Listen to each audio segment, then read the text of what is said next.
Hello, everybody. Welcome back to the Found Media Podcast. My name is Carolyn. I am your host.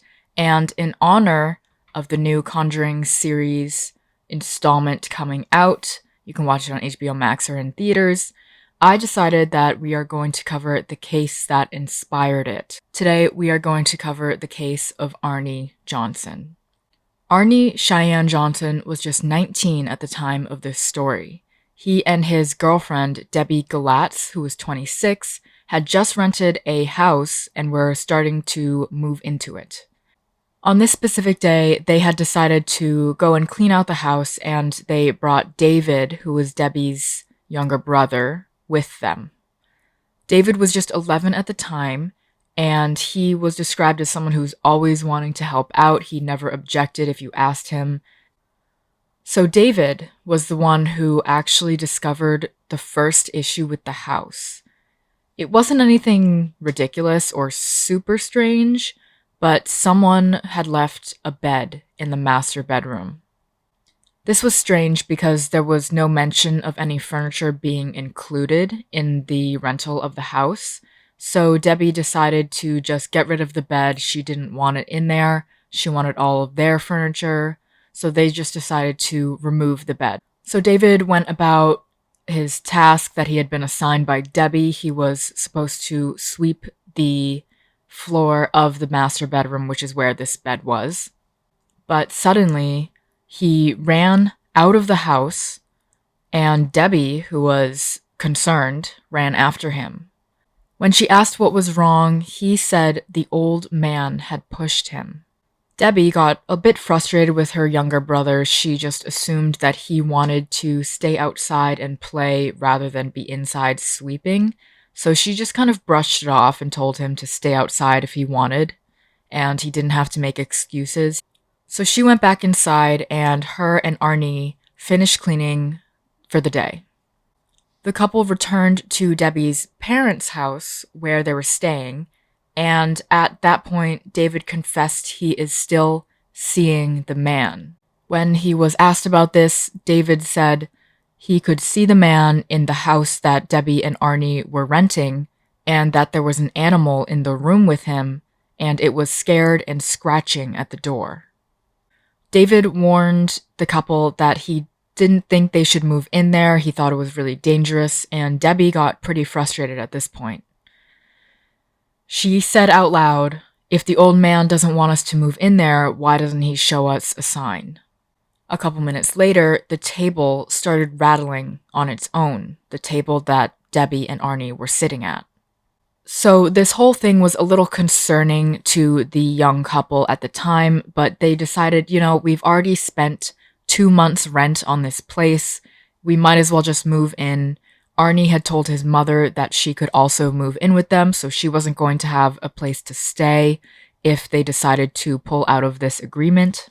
So they just decided to buck up and go back the next day and finish cleaning the house. When the couple gets there, they are greeted by animal scratches on the door, just like animal scratches that David had described the night before. With that, Debbie is pretty scared. Arne is concerned, and he wants to do what he thinks is right. So they decide to actually pull out of this agreement. They're not going to live there anymore, and they're just going to take the loss on the 2 months' rent. As the couple is moving out, Arne's mother arrives, assuming she's going to be moving in today. After some back and forth, Arne didn't want his mother to move in there. He thought it was unsafe, especially for her to be by herself. And Arne's mother was mad at them. She didn't have anywhere to go. She just gave up her other apartment that she had been living in.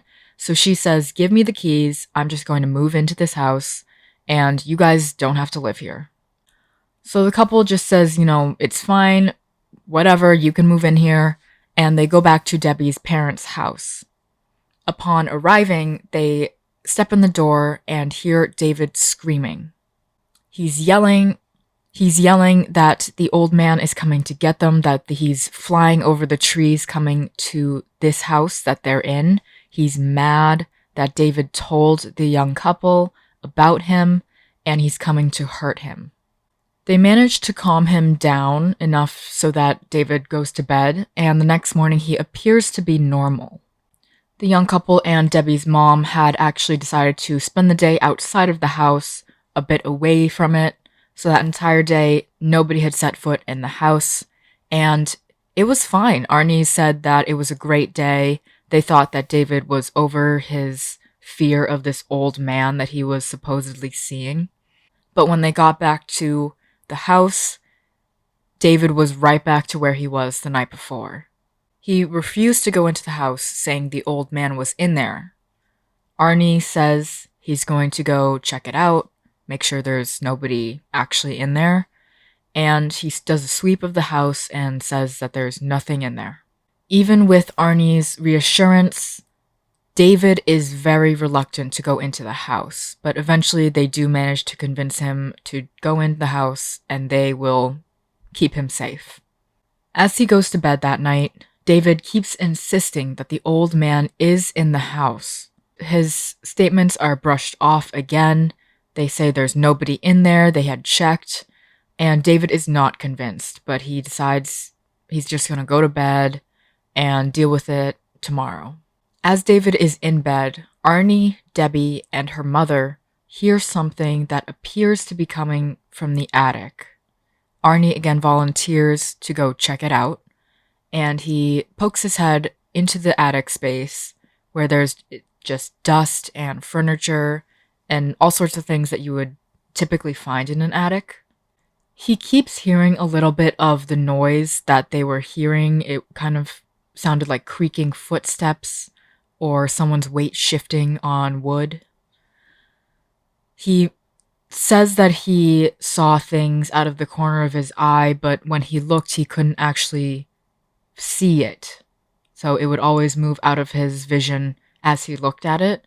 So he just goes downstairs and tells Debbie and her mother that there's nothing up there, and they question him, but there's really nothing they can do to prove otherwise. After this, they hear David screaming in his room. They all run in, and he is thrashing in bed. They run over to him, and he falls off his bed onto the floor and is throwing himself around, but it's not like he's doing it himself. It's like he is being thrown by an invisible force. It's like someone is beating him up. Everybody in that room actually saw bruises start to appear on David's body with scratches and other little marks, but there was nobody else in there. Nobody was touching him, so they concluded that this was real and there was an invisible force that was attacking David. The next day, they go to a church and seek help from a priest.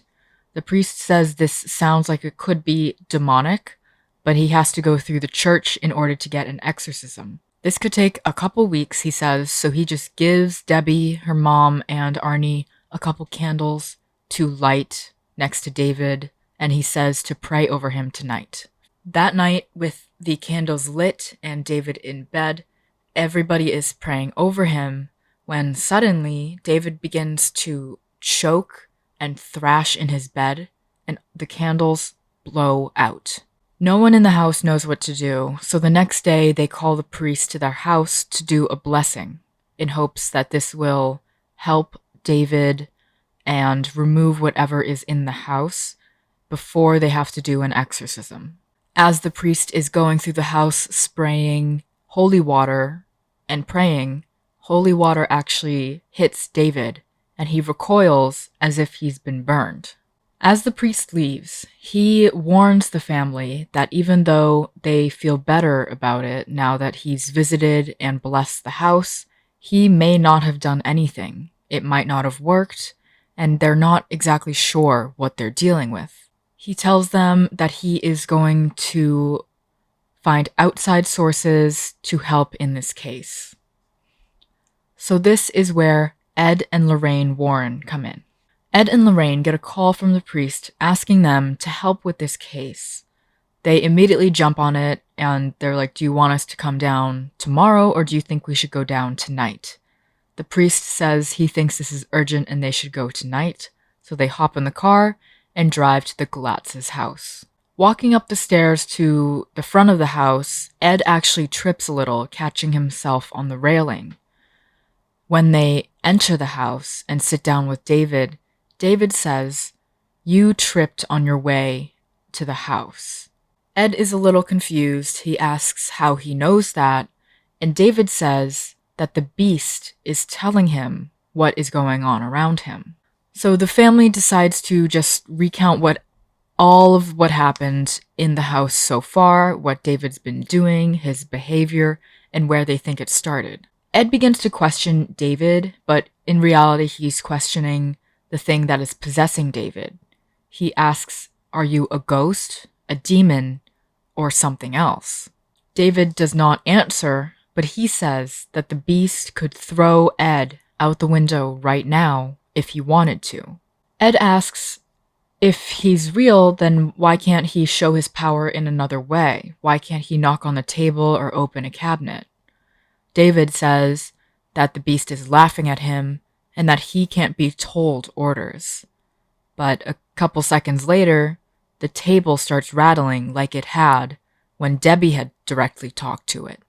So after the questioning and Ed and Lorraine observing David's strange behavior, the couple leaves, suggesting that the family get an exorcism and that they will try to help to expedite the process. They also said they don't think that it's David that they were talking to, and they're worried for his safety.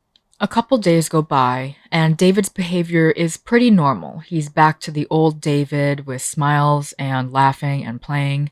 But there was one night where he was being put to bed by his mother, and he suddenly starts to convulse. He's basically frothing at the mouth. His mother's trying to console him, but David looks right at her and says, "David's gone. I'm in control." Arne and Debbie had run in at this point, and Arne was pretty fed up with the fact that this demon, or whatever it was picking on his girlfriend's little brother. He speaks to it directly and says, "Why are you picking on the kid?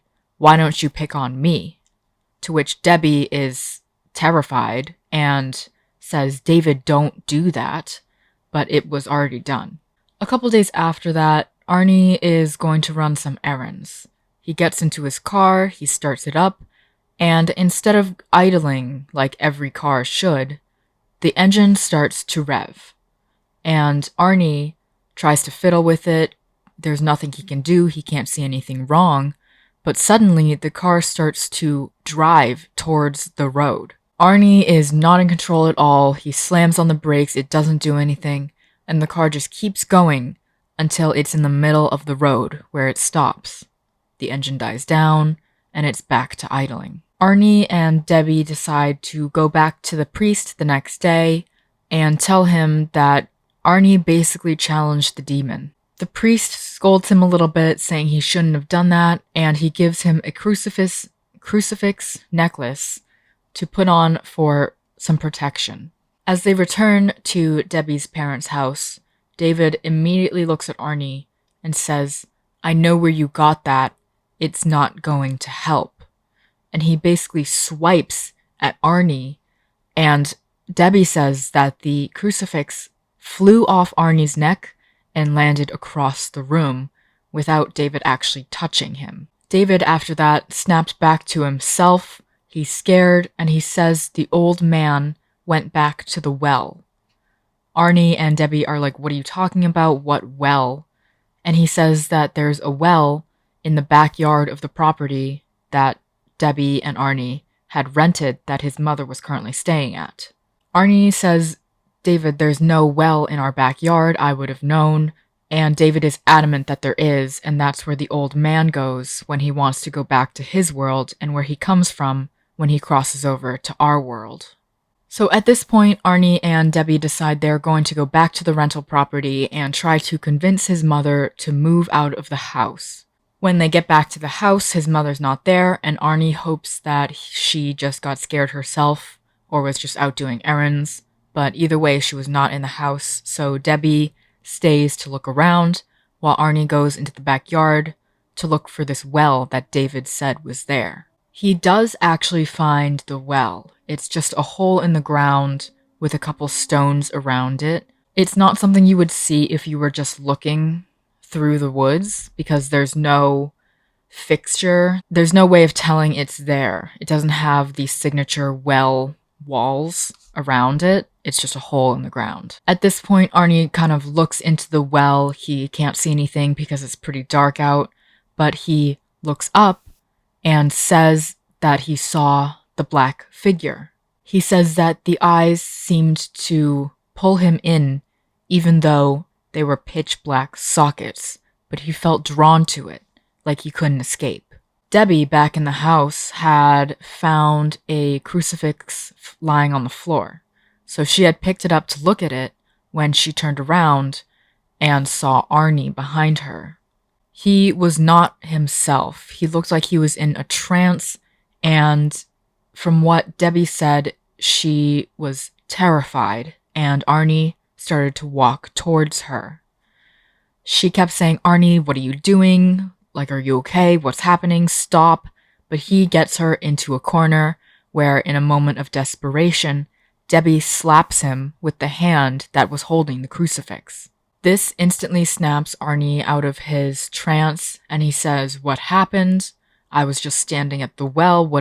I thought that I was at the well." And Debbie says that he had appeared behind her and started walking towards her. Arne says that the only thing he remembered was standing at the well, seeing the black figure, and then suddenly he was in the house. So deciding that Arne had been possessed, they decide to contact Ed and Lorraine Warren again. Lorraine assures them that she's going to do everything she can to expedite the exorcism process. At some point between then and the actual exorcism, David encounters Arne in the hallway, where Arne says David was clearly not himself. He was just staring at Arne, and when David asked if he was all right, David just walked up to him and brandished a knife that he had been holding behind his back and attempted to stab him. Arne was easily able to stop the knife from touching him. David was just 11, so it wasn't that hard. But he says after that, and David snapped out of it, he did not blame David, and he knew that whatever had just happened was because of what was possessing him. Finally, 5 weeks after David's initial possession, they begin the exorcism.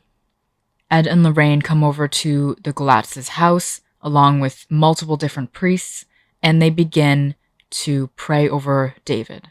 So during the exorcism, David had been tied to a chair, and he managed to break free from the chair and scratch the priest across the face, leaving 3 scratches on his cheek.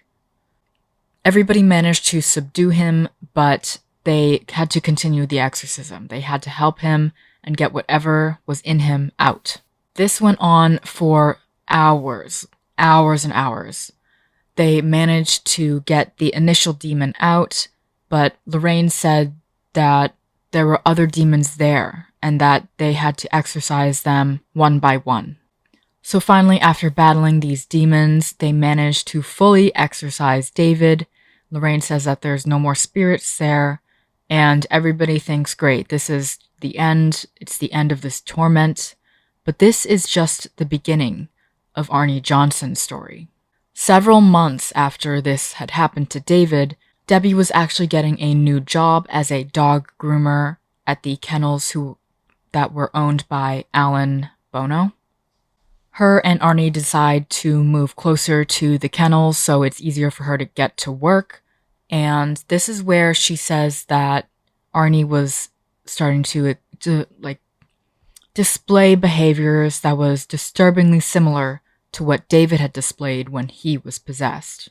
So on February 16, 1981, Arne called out of his work, which was a tree cutting service, and goes back to the kennels. He goes with his sister Wanda and Debbie's cousin, Mary, who was 9 years old at the time. They all go out to lunch with Alan, who is the dog kennel owner, and Alan treats them to lunch, and they all go back to the kennels afterwards.